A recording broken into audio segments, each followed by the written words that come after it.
Welcome to the Cheat Sheet, where we decode success for creators, professors, and business owners. I'm your host, King Musa, and today we're focusing on a very special topic, supporting veterans in higher education. Our guest is making a difference in the lives of student veterans at Stephen F. Austin State University. We're excited to have Mrs. Stesha Colby Lynch, Director of Veteran Services at SFAs, with us today. Stesha leads efforts to ensure veterans and military-affiliated students have resources and support they need to succeed in their academic journey. We're eager to hear more about her work and the ways SFA is creating a welcoming environment for veterans. Welcome, Mrs. Colby Lynch. Hi, I'm happy to be here. Yes, ma'am. Welcome. Quick icebreaker, right? Halloween is coming up, right? I have to know, what would you say is the best uniform from the different branches? Well, not that I'm a little biased, because I'm a Marine veteran and all. Right. Oh. But the Marines have the best uniform. I mean, their dress uniform is perfect, blue with the red piping. But I would guess second best is the Navy dress blue uniform. Okay. That would be the second best. But the best is the Marine Corps dress blue uniform. I can agree with that. Now, would you say you prefer the regular, I don't even know what to call it, like the camos and everything, or when y'all have to get like suited and everything? So camis are really, really flattering, or they're not flattering at all. But they hide certain things that in the nicer uniforms that are accentuated. Okay. And so when a person with more curves might feel a little bit more comfortable wearing camis day to day. At least I did. We also called them digis because the Marine Corps digital uniform, it's the pattern. And so we had greens and tans. I preferred the greens. Okay. What made you... Oh, I'm asking too many questions and we haven't even started. This is just the icebreaker. But what made you... No, there's a question for that, and I'm going to wait for that. Let's go ahead and get started. Can you introduce yourself and what you do here at SFA? Sure. My name is Stesha Colby Lynch. I am the Director of Veteran Services. Part of that is overseeing the Veterans Resource Center over by Chick-fil-A. We call it kind of a USO that students can study in. So it's got study spaces, hangout spaces. We've got a big screen TV. Yes, ma'am. Streaming services and video games. We always have coffee and snacks, but then we also have study spaces and school supplies that students can get for free that are military-connected students. Okay, that's exciting. And then the other side of that, is I make sure their benefits are being handled correctly. There you go. Make sure their school is getting paid for if they have that benefit. Make sure they understand what other benefits they're there for themselves. Okay, we're going to dive into those benefits a little later, but I do want to know, where are you from? And, did your parents go to college? Were they in the military? And then where did you find this passion for, So military? that's a really loaded question. I'm a military brat, Marine brat, so I'm from all over. My very first plane ride, I was a month old and we moved to Japan. Oh, but I usually say that I'm from Memphis because that's where I went to high school. That's the longest part of my childhood was in Memphis. Right. And then I went to college right out of high school. I majored in partying. And so... you majored in what? In partying. And I was unceremoniously... Where do I sign up for that?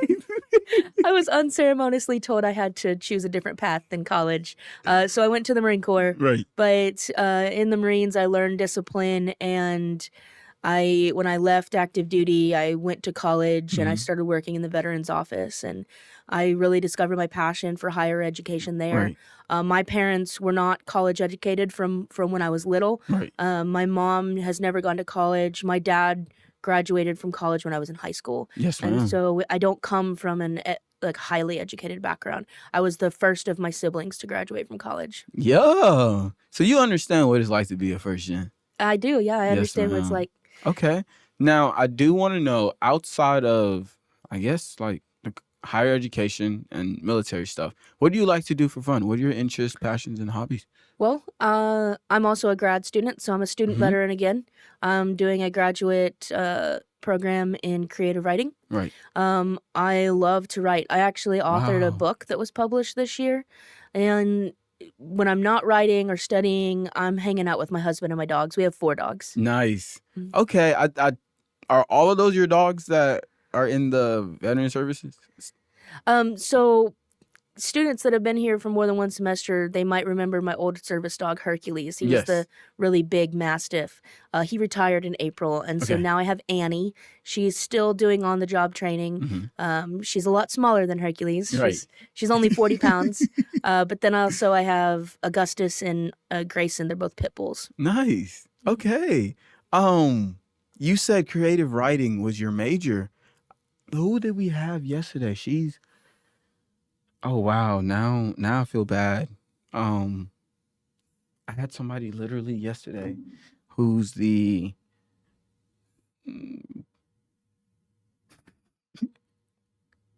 Outlook. Where you at?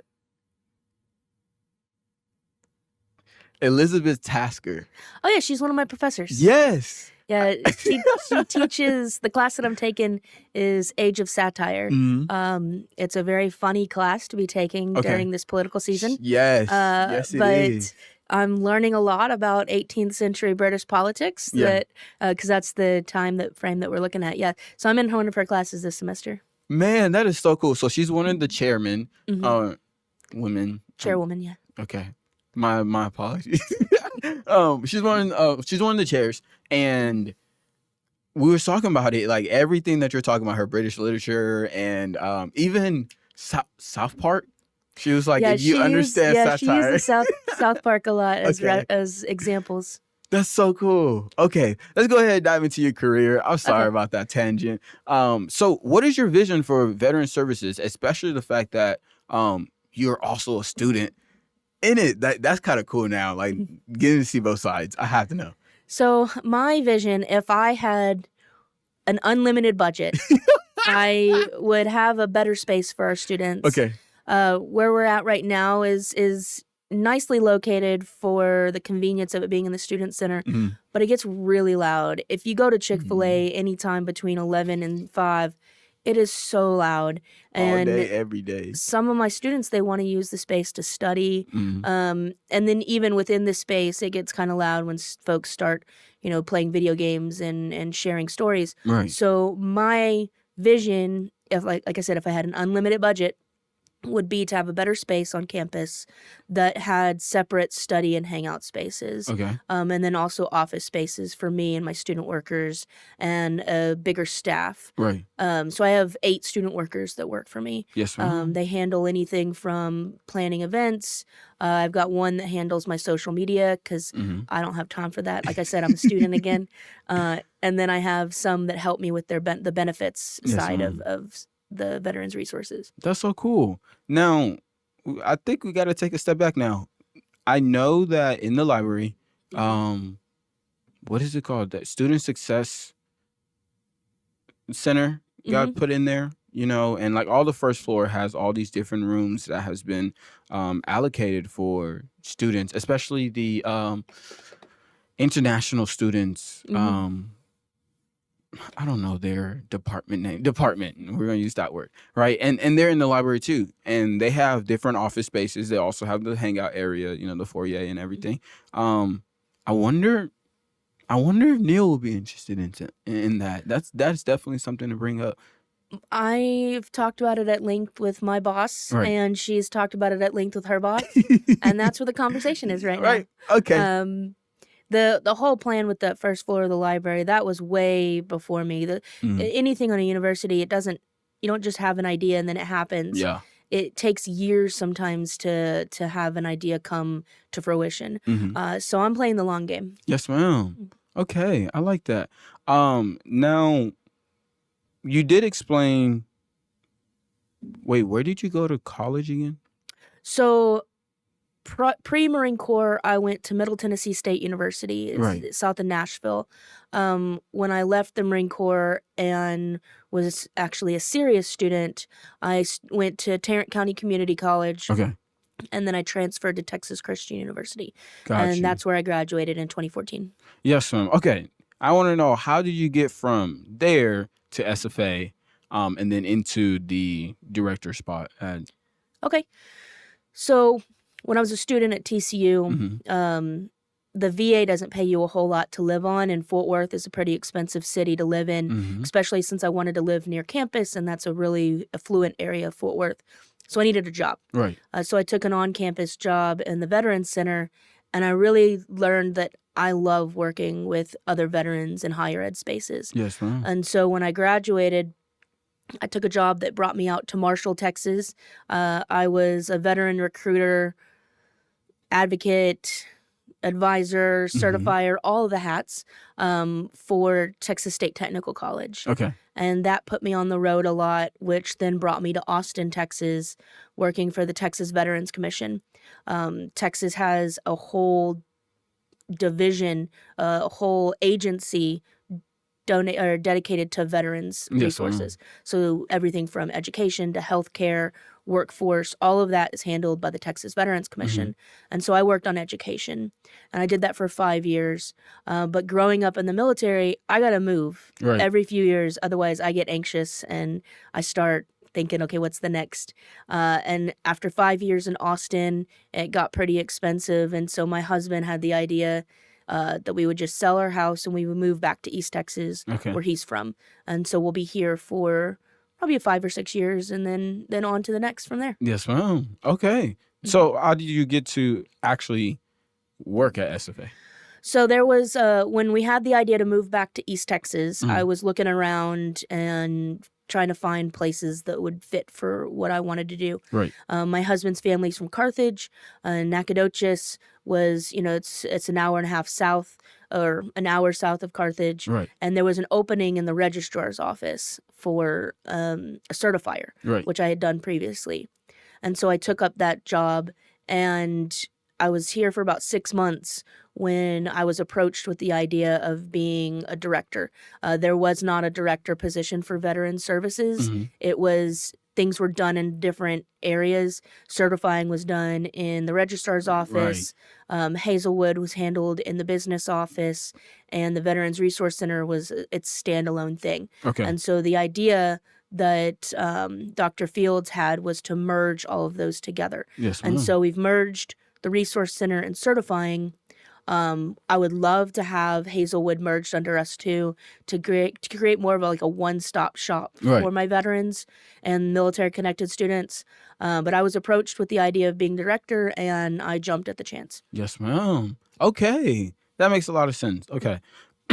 Now, I do want to know, what are some of the challenges, semester by semester? I do want to know how long you've been doing it, one. And then what are the challenges semester by semester and year by year? Okay. So I've been the director for 1.5 years. Okay. Now, when you say challenges, do you mean with my job or with my students? Your job. So I don't have a whole lot of challenges with my job necessarily. SFA is very supportive. I have, other than I need a new space, I have yet to be told really no. When I have an idea for a program, I'm told yes and go do it. Right. And I haven't been told no on a new space. It's just been a pause. Right. So I'm very well supported. Let's plan it out. Yeah, Yeah. I'm very well supported by the faculty and staff. Every department would love a little bit more money, but I wouldn't really consider that a challenge. Or I consider it a challenge to, okay, how can I do the maximum amount of programming with the minimum amount of money? So Right. I try to be kind of thrifty and planning things out. Yes, ma'am. Okay. Now, you mentioned programming, right? What are some things that students and faculty should be excited about that's going on in the Veteran Services Department? So we've got a couple of new things coming up. Our most popular event that we have, this is now going to be our second one to do it, is I take, in partnership with Outdoor Pursuits, I take students. You keep going. Oh, wait, sorry. I take students down a canoeing trip. And so we're doing that over Thanksgiving break. And it's just a great way to get the students out of the classroom, out of the headspace, Yes, ma'am. and give them a spot to decompress. And there's teamwork involved because you're Wow. not just doing the canoe by yourself. You have to work with a buddy. Last year, there was a lot of obstacles to get around. There was a lot of down trees. And so at the end of the day, you're exhausted, but you're also reinvigorated. Yes. At the end of the day, we were just sitting around the campfire, just swapping stories. Yep. And that's what I want to do, is create spaces where students feel comfortable talking to others about their experiences. That's wrong. As veterans, we have very hilarious stories, and we have very traumatic stories. And sometimes folks don't feel like they're supported enough to tell any of their stories. And that's what my goal as a director is, to make my students comfortable enough to start talking with others about their experiences. And in talking it out, become a better, more well-rounded student. Yes, ma'am. Okay. I'm so glad you brought that up about the students. I do want to know, for the people who need to understand what veteran services is about, right? Who's your target audience? Like, who should be considered going to veteran services if they, understand which requirements they have? And then what are the benefits of veteran services? Okay, so it says veteran on our door, but we're not just for veterans. We're for any military-connected student. That would be the veterans, of course, their spouses, children, ROTC, folks that are still on active duty or drilling reservists, guardsmen, and guardswomen. Anybody that's connected to the military. They don't have to be using benefits. That's what I try to reiterate with some of the students, that they qualify, but they don't come because they're not using benefits. So if you fit into any of that category, our space is your space. Yes, ma'am. Okay. Now, you understand what it's like to be a student, and be a veteran and what they experience, right? So for somebody who's in this spot, they have all the services and they're pursuing their degree and everything, what advice, tips, and just suggestions would you give them now? Somebody who's trying to finish junior, senior, things like that. I would say just keep at it. Especially in that last semester where you're a senior, last 2 semesters, things get a little bit crazy. Just keep going forward. I know more than once I almost dropped out because I was struggling financially. Yes, ma'am. The VA was paying for my tuition, but I didn't have sometimes enough money to make rent and eat at the same time. So I was joining clubs so that I can get the free pizza. Okay. And there was so many times where I almost dropped out. So if there's a student that is in that same situation, just keep going forward. It'll be so much better once you graduate. You would not want to get to that point and then drop out before the race is done. Yes, ma'am. I appreciate you. Thank you. Yes, ma'am. So that concludes today's episode of the Cheat Sheet. Thank you, Ms. Stesha Colby Lynch, for sharing your insight and great work being done at the Veteran Services at SFA. It's enlightening to hear about the resources available to support veterans and their academic and personal journeys. Not just veterans, but family members as well, or those connected. Let me make sure I clarify that. Remember, listeners, success is about ensuring everyone has the support they need to thrive. Subscribe to the Cheat Sheet and follow us on social media and stay connected. This is King Musa signing off, encouraging you to continue learning, growing, and supporting the veterans in your community. Y'all have a great day.